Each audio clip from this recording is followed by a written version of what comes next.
special cut on the album. CIA killed me. Special cut on the album. What's the special cut? They got two. Oh yeah, you got two special cuts on the album. You got 27 cuts. Special cut on the CIA killed me. Listen, they sweating us for no apparent reason. They on our dick because they see us with a little bit of something, you know what I'm saying? And they want to come with us. We can't even be in our own projects and have a little peace without somebody trying to nag us about whatever we do. 90s, the FBI were trying to put a RICO on you guys. You're always trying to RICO on us. You had mentioned that there was like a bulletin board they had with like the whole mafia kind of set up. With yeah, man. I was like, dude, they watch too much TV. They watch too much TV. On December 30th, 1997, a 23-year-old named Robert Pooh Johnson was shot dead by two masked gunmen on Staten Island. But the strange part of the story wasn't the murder, it was where the gun came from. When investigators traced the Glock used in the killing, it led them to a gun-buying operation in Steubenville, Ohio, and from there, into the orbit of Wu-Tang Clan. We all got, a lot of us got drugs on our records. So they, some director, FBI director thought he was cool for him to we could put a RICO. What followed was a 5-year federal investigation into one of the biggest rap groups in the world. The FBI gave it a name, the Wu-Tang Clan Organization. James Comey's office was involved. Agents explored murder, gun trafficking, and even a possible RICO case. So what was really inside that secret 90-page FBI file? And how did the federal government spend 5 years building a case around Wu-Tang and still come away with nothing? Wu-Tang Clan came out of two Staten Island housing projects that had been at war with each other for years. Park Hill, which the members called SHAOLIN, sat in the northeastern part of the island, near the Stapleton houses. Members of Wu-Tang came from both sides of that feud. Reza, born Robert Diggs, grew up bouncing between his mother's home in Staten Island and a stretch living with his uncle in North Carolina. He spent his teenage years moving through Stapleton, New Brighton, and Park Hill, building relationships on all sides.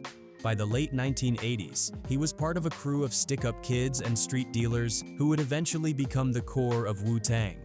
Ghostface Killah came from the Stapleton houses. Method Man, Raekwon, and others came from Park Hill.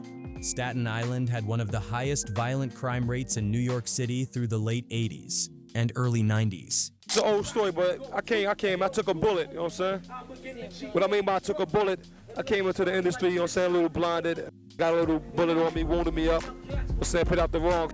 Before Wu-Tang ever released a record, Reza had already been through a murder trial.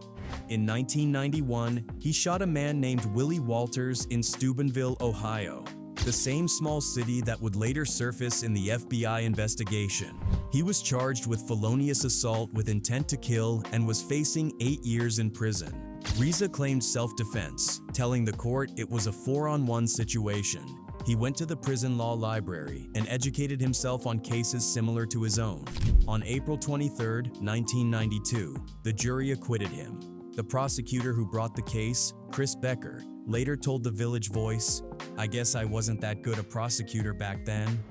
2 years after that acquittal, Enter the Wu-Tang, 36 Chambers, dropped. Reza's name and Steubenville went into the FBI file years later.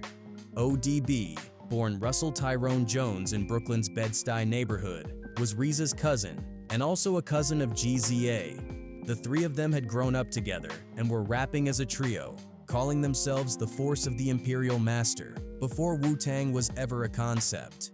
ODB moved between Brooklyn and Staten Island through the late 80s, and by the time Wu-Tang formed, he was already well known on both sides of that geography, and already well known to local law enforcement. The clan launched in 1993 with 9 members: Reza, GZA, ODB, Method Man, Raekwon, Ghostface Killah, Inspector Deck, U-God, and Master Killah. You got all your favorites or whatever, but when you want to really put on a lyrical test and a beat test or whatever, we'll take them. It ain't nothing to us. The extended network of associates, security, and family members who moved with them through Staten Island is what eventually drew the Bureau's attention. The FBI didn't come to Wu-Tang on their own. The NYPD did. Detectives in New York had been building a case file on the group for years, documenting what they described as Wu-Tang's involvement in drug sales, illegal gun possession, carjackings, and violent crimes in and around Staten Island. In the mid to late 1990s, the NYPD formally referred the matter to the FBI, characterizing Wu-Tang as a mafia-like criminal enterprise. The FBI accepted the referral and opened their own investigation under the name Wu-Tang Clan Organization. The Bureau's working conclusion, according to the documents, was that Wu-Tang associates sometimes carry out enforcement actions for the WTC, which include beatings, shootings, and murder. From 1999 forward, the FBI worked alongside the U.S. Attorney's Office for the Southern District of New York and the Justice Department. The goal, according to the files, was to build a case that included federal charges and a RICO prosecution, the same statute used against the mob and major drug cartels. A murder connected to the group gave them the opening they needed. The FBI were trying to put a RICO on you guys. They're always trying to put a RICO on us. What made the investigation complicated from the start was scale. Wu-Tang wasn't a traditional street gang with a clear hierarchy on paper. The group's commercial structure. RZA managed each member's solo deal with a separate label, while Wu-Tang remained collectively signed to Loud Records, made it difficult to map how money and decisions moved. The street network around them was fluid, built on neighborhood loyalty and personal relationships rather than formal rank. The FBI was trying to apply organized crime prosecution tools to an organization that didn't look like the organizations those tools were designed for. Robert Pooh Johnson had just come home from a prison bid when he was killed. He was 23 years old. On the night of December 30th, 1997, two men wearing ski masks caught him on the streets of West Brighton, Staten Island, and opened fire. Johnson was pronounced dead at the scene. He was a known associate of the Wu-Tang Clan, and according to FBI documents, he had recently had a falling out with members of the group. The case sat cold for 2 years. Then investigators tracing the murder weapon got a break. The Black Glock .40 caliber, Model 27, the gun used to kill Johnson, was traced back to a batch of firearms purchased in the Steubenville, Ohio area. The sellers were interviewed. They identified Wu-Tang associates from photos. The FBI's formal conclusion: Johnson's murder was ordered by someone within the WTC. No specific name was ever charged in connection with the killing. No arrests were ever made, but the gun trace gave the Bureau what they needed to open a full investigation into the entire organization. Not just the murder, but everything around it. Steubenville, Ohio is a small city on the Ohio River, about an hour west of Pittsburgh. By the late 1990s, it had become a source for firearms flowing into New York.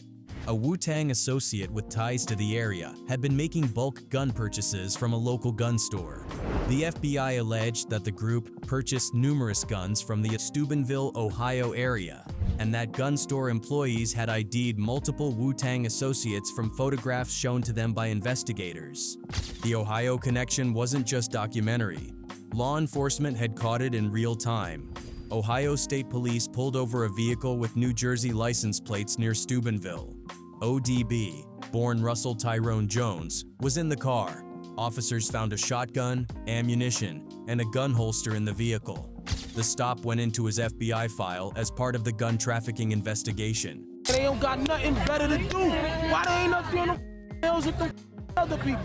Why they with us? They always bring that to the minority, man. We can't have you know what I'm saying? Can't have nothing. It's my manager. We done made over $2 million politically, and we still get treated like a piece of you know what I'm saying?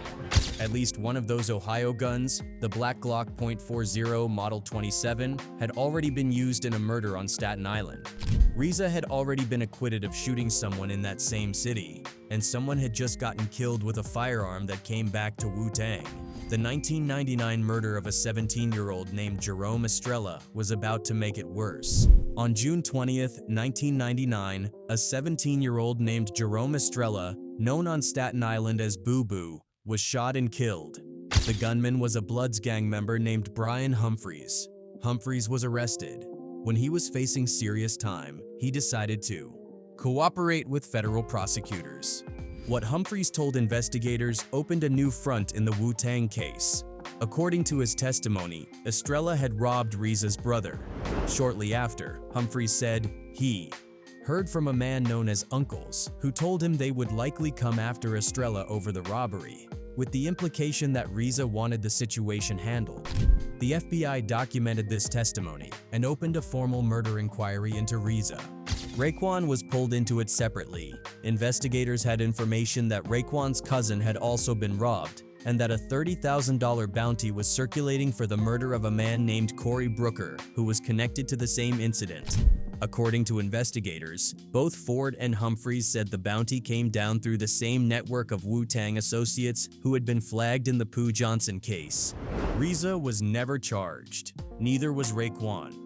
When the case against Estrella's murder was eventually resolved in 2014, two brothers named Anthony and Harvey Christian were found responsible. Prosecutors said it was Christian who gave the actual instructions, even if the motivation involved the robberies of Riza and Raekwon's family members. Humphreys had implicated Riza based on street conversations, not direct orders. The FBI documents listing Riza and Raekwon as murder suspects didn't become public until 2015, when court filings in an unrelated case unsealed the details. While the Jerome Estrella case was still unresolved, the investigation had a different problem.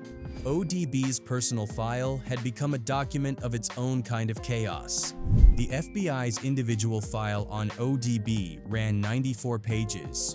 His listed address in the document at one point was simply member of the Wu-Tang Clan. The file documented years of incidents that individually never produced a conviction, but collectively painted a picture the Bureau kept building on.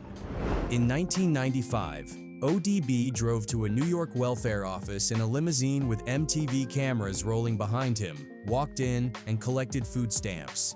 He had recently received a $45,000 cash advance for his first solo album, Return to the 36 Chambers. His caseworker pulled his eligibility after seeing the segment air. In July 1998, he was shot twice during a push-in robbery at his girlfriend's house in Brooklyn, hit in the arm and the back. Days after being discharged from the hospital, he was arrested in Virginia Beach for shoplifting a $50 pair of shoes from a sneaker stadium. He was carrying close to $500 in cash at the time. In November 1998, he was arrested again, this time for threatening to kill his ex-girlfriend, the mother of his one-year-old child. On January 15, 1999, ODB and a cousin were stopped by two plainclothes NYPD officers in Brooklyn. According to the officers, ODB lowered his tinted window and fired at them. 8 shots were discharged in the incident. ODB's attorney said the rapper had a cell phone in his hand, not a gun, and that no firearm belonging to ODB was ever recovered at the scene. ODB was charged with attempted murder of a police officer. A Brooklyn grand jury reviewed the evidence and declined to indict him. The charges were dropped. During the arrest that followed the incident, prosecutors noted ODB was wearing a bulletproof vest. After the charges on the shooting were dropped, ODB held a press conference and confirmed he wore a vest every time he left his home. Less than a month later, in February 1999, he was arrested in Los Angeles on a California law prohibiting convicted violent felons from wearing body armor. Prosecutors said it was the first arrest made under that specific statute. None of it produced a clean federal prosecution. A Brooklyn grand jury declined to indict him on the police shooting. The bulletproof vest charge didn't stick as a felony. The robbery in Brooklyn led to no arrests on his end by the time the FBI was pushing. Hardest on the Wu-Tang RICO case, ODB was simultaneously one of their primary targets and one of their biggest evidentiary problems. In January 2002, James Comey was confirmed as the U.S. Attorney for the Southern District of New York. The SDNY is the office that brought down John Gotti, that prosecuted Enron executives, that ran organized crime cases for decades. When Comey took over, the Wu-Tang investigation was already 3 years deep. According to the FBI documents, the Bureau worked in concert with the SDNY throughout the investigation. Comey served as U.S. Attorney from January 2002 until December 2003, when he was elevated to Deputy Attorney General of the United States. During his time in New York, the FBI was pushing for federal charges. The problem was witnesses. People in the Wu-Tang orbit weren't cooperating. The same street code that kept the Pooh Johnson murder cold for 2 years kept the broader investigation from producing indictments. Comey left the SDNY in December 2003 without filing charges against any Wu-Tang member. His successor continued the investigation into 2004. The case had stalled. Then, on the afternoon of November 13, 2004, it ended. ODB was at 36 Records LLC, a Manhattan recording studio, working on his fourth solo album, which was going to be called Osiris. He was on Rockefeller Records by then, and the project had been in the works for over a year. He complained of chest pain. By the time paramedics arrived, he was dead. He was 35 years old, 4 days short of his 36th birthday. Late this afternoon, ODB, whose real name was Russell Jones, collapsed in a recording studio. It didn't take long for word of his death to spread to his dedicated fans. The medical examiner ruled the cause of death as accidental intoxication from the combined effects of cocaine and tramadol, a prescription painkiller. Russell Tyrone Jones, born November 15, 1968, died November 13, 2004. The FBI closed the Wu-Tang Clan organization investigation on November 13, 2004, the same day. 5 years of federal scrutiny, a 90-page file, 2 murders, a RICO push, a gun trafficking operation traced to Ohio, a future FBI director running the U.S. Attorney's Office. And it all ended the same afternoon ODB collapsed in a Manhattan recording studio. No charges were ever filed against any member of Wu-Tang Clan in connection with the investigation. The files remained sealed for years. When Muckrock obtained them through a Freedom of Information Act request and published them in 2012, the scale of the investigation became public for the first time. The document listed gun trafficking, drug dealing, murder, and beatings. It named Reza and Raekwon as subjects in a homicide inquiry. It described the group as a criminal organization with enforcement capabilities. And then, because no witnesses would talk and the evidence never built to a charge, it sat in a filing cabinet for 8 years while Wu-Tang sold out arenas.